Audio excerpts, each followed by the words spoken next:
In the past, I made videos about wizards and I made videos about witches. In this video, I want to talk about warlocks, because warlocks are often forgotten.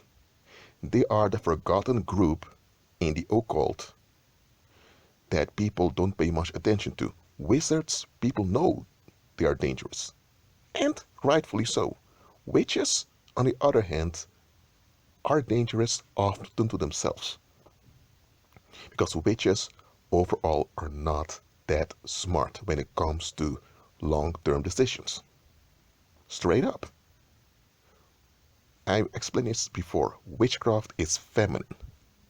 It's centered around emotions, and it's done by females.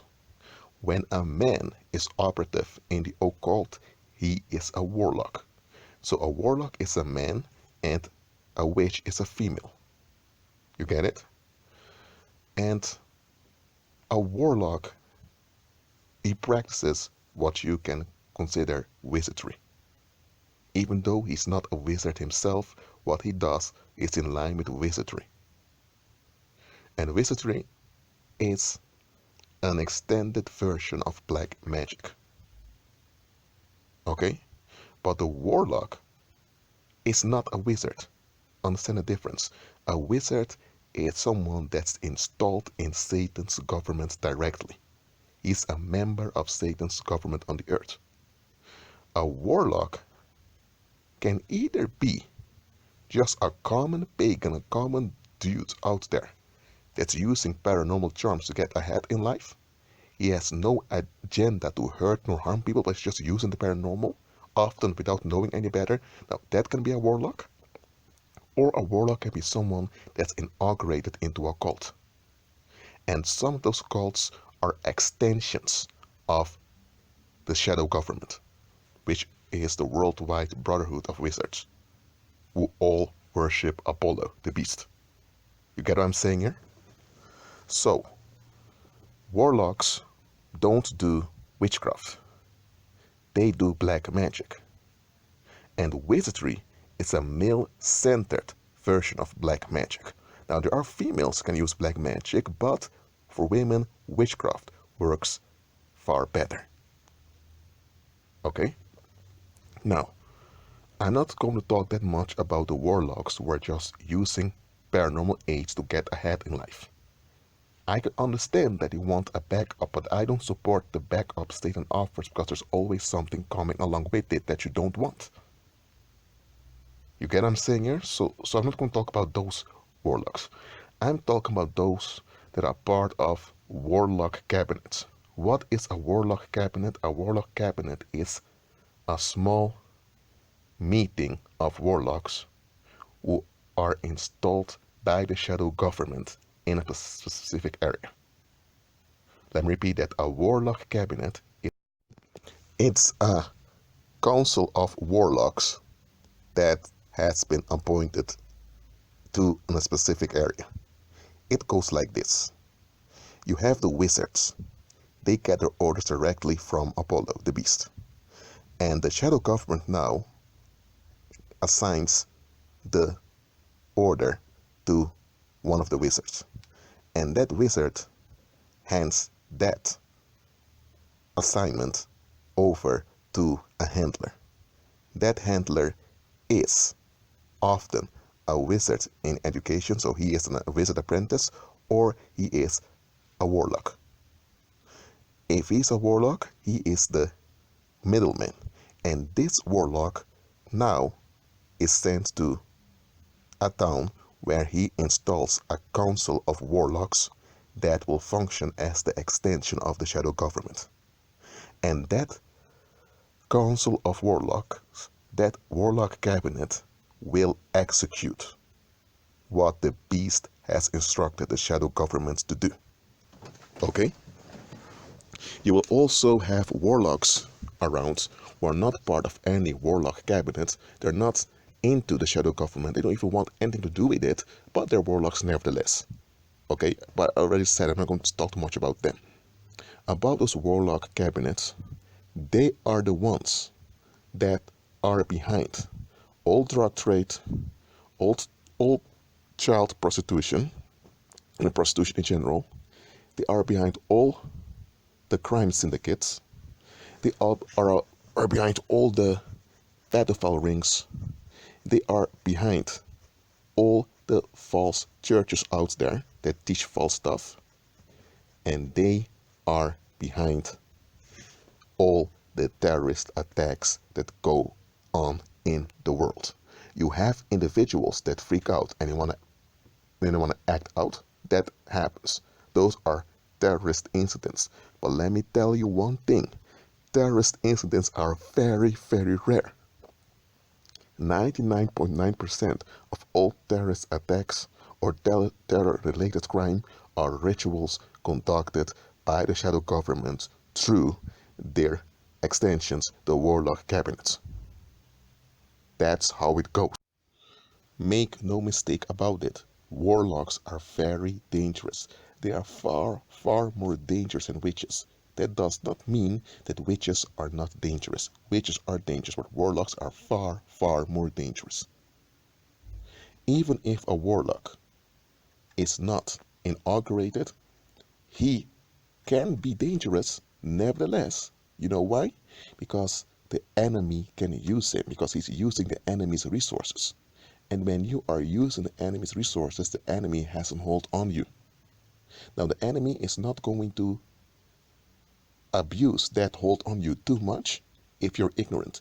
If you're using the enemy's resources while being ignorant, the enemy doesn't want you to receive knowledge so that you know what you're dealing with. No, the enemy wants to keep you ignorant so that you will keep using his resources so that he will have a hold on you so he can use you.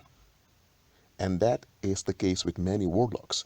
They think they're worshiping their ancestors, or they think they're worshiping some Catholic saint. They think they are in tune with what they call the universe or with higher frequencies and all of that stuff. They don't realize that the power they're tapping into is demonic and that it's run by sodomite entities. They are not aware of it because many of those common warlocks, I'm not talking about those that are inaugurated, but I'm just talking just as common male pagans out there. The moment they would realize what type of filthy system they all are involved in, they would drop it immediately. And there are many warlocks who later, after much heartache and much hardship, find out what they were involved in. They drop it and they turn to Christ immediately. And you will find many testimonies of former warlocks. Now, they don't know the full agenda yet, but they do realize that what they were involved in was demonic and that the only way out is Christ. Okay? But warlocks that are inaugurated, they are absolutely dangerous because they know what they are involved with or what they're involved in, and they are in agreement with it. If you have a warlock who's not aware, who thinks he's doing the right thing, that's one thing. But to have a warlock who's fully aware of what he's doing and he gets along with it, that second group, they are the ones that are keeping the human population in the state of anxiety that the human population is in. The wizards are their government, and Apollo is their king. But many of the warlocks involved in warlock cabinets don't even call the beast by his name. They don't, because the name of the beast is kind of sacred for them. They're not even taught often the name of the beast, but they're working for the beast. But that doesn't excuse them. They know what they are involved in, and they went through rituals, inaugurations, all of that to receive validation from that warlock cabinet. So they are fully involved. And what warlock cabinets do is that they infiltrate human communities. What they do is that they form organizations or they take over organizations. Let me give an example to you. During the colonial era, you had slave plantations because the transatlantic slave trade was going on. And what happened was that the plantation owners, they assigned some of the blacks who were also slaves to watch over their fellow black slaves. And the ones that were assigned this role, they received privileges. They were assigned to police the other slaves. Anytime a slave wanted to run away, those sellout blacks would go after them, beat them up, and bring them back to Massa, as they called their lords. I mean, at least the blacks who were enslaved by the British. Those sellout blacks were also called house Negroes by the blacks themselves. And later they were called Uncle Toms, but that's way after. That's after the slave trade was abolished formally. But anyway, you had those sellout blacks that patrolled other blacks. But often the blacks were not aware that that other black guy or black girl, often were guys, they were infiltrators to police them. So if you had slaves that were plotting a revolt, you would have those sellout blacks amongst them that befriends them, because of course it was easy for them to prevent them because they were all working on the plantation, right? So they all had the same enemy, right? Wrong. Some of them were sellouts pretending to be one of them, and they would gather information and report everything to the slave owners. Now this institution of having sellout blacks who were often armed to kill, if necessary, their fellow blacks, this institution was taken by the wizards and enforced nationally in the 19th century. And this system is called the police. You take a few people amongst the population of a territory, you make them swear an oath that they would enact everything the Warlock cabinet orders them to do, but you convince them that they're doing the right thing. You give them promises as you come to protect and serve the community. And you give them reasons why there must be people to protect and serve the community. And those reasons may be factual, but the organization isn't really intended to serve and protect the people. It's there to serve and protect the interests of the shadow government. But those young men, and sometimes also young women that volunteer themselves to be part of this policing group, they become the private mercenaries of the warlock cabinets in a territory. And the wizards, on a distance, regulate it. That is what the police is all about. Now, over time, the police became so big that the warlock cabinets kind of lost their grip on the police in many areas, because many of the police officers that became police officers really wanted to protect and serve, and they did that. And they often went against wicked orders from their superiors. So that's why in the early 2000s, a militarization of police corpses was enforced worldwide. That was for the shadow government to take their grip on the police institutions, because the police as an institution is an Apollonian institution in which the warlock cabinets keep the human population in a state of fright. But the people working at the police are not aware that that's the purpose of the institution. And many of them don't even question why they had to pledge an oath to begin with. That oath was an agreement, was a paranormal contract in which they bow themselves to the black magic or wizardry of both the wizards and of the warlock cabinets in that area. And what the warlock cabinets enforce on society is called the law. That's why the police are called law enforcers. And the law is written by men that wear black and white, and the law is written on white paper with black ink. Duality, warlocks. And law enforcers are there to enforce this black and white thinking on the population, while thinking they're serving and protecting that same population, even though the opposite is going on. Now, I'm not bashing police officers here.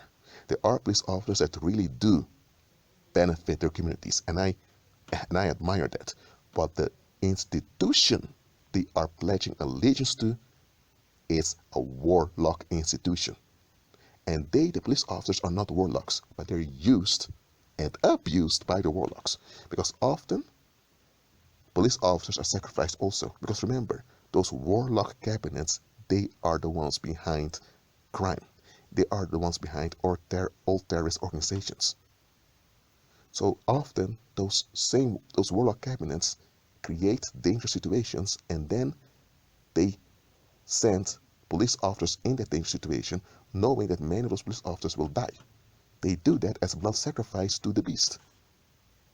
So as a police officer, you are a hireling, a mercenary that will be sacrificed anytime they need to sacrifice people to Satan.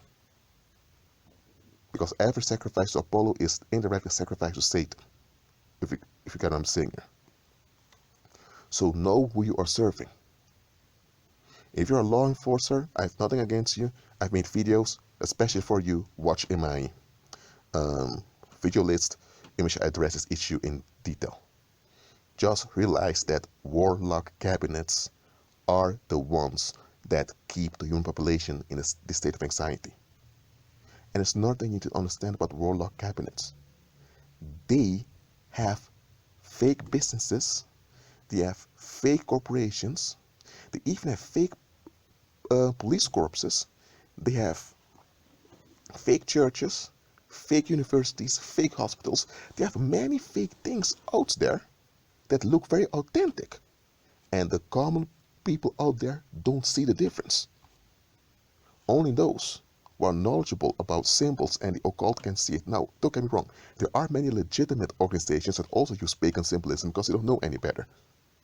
That's why it's often difficult to recognize what a real organization is and what a front organization is, or a fake organization, because many people can't discern well. But when you have the discernment, when you have esoteric knowledge, you can recognize them. I'm going to give a parable now to explain to you what I just to illustrate to you what I've just explained in this video. Let's say now that you have a family and the son goes missing. The son is 4 years old.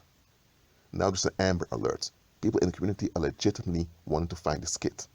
And many police officers who want to serve and protect, they're genuine, they're authentic, they go out to look for that kid.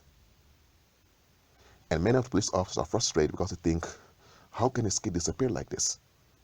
But behind the scenes, the warlock cabinet in that region, they know what happened because they are the ones that paid the kidnappers to kidnap that kid.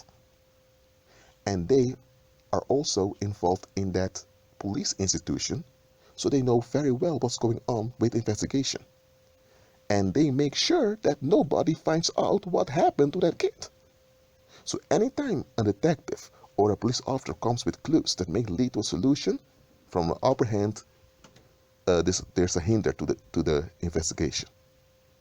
And then in the legal system, you have some of those judges and attorneys and lawyers who are also part of the warlock cabinet. So anytime as the suspects come in view, they make sure that when the trial comes, there's a mistrial, something goes wrong, that the perpetrators are off the hook because they are the ones that pay the perpetrators to kidnap that kid. So, a child is kidnapped. People are upset. That child is later used in darkroom rituals to initiate other people in the dark side, all of it. That's what's happening to that kid. The parents are shocked. The community is wounded. And this trauma on the community, that is what benefits demons. Okay? So, they bring the community in a state of anxiety. At the same time, the same warlock cabinet comes with festivals, comes with circus attractions to distract the people. So the people are in a state of anxiety, and now they offer relief from that anxiety. And that's how they keep that same human population in that area in a cycle of relief seeking. And by trapping them in a cycle of relief seeking, they hinder them. They hinder them in such a way that they can't do God's will.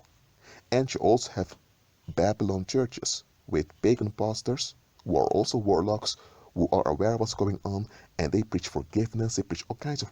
They preach forgiveness, but not in a Christ-centered context. So they preach a lot of heresy to further blind the people. So that's how they do it. That's how they do.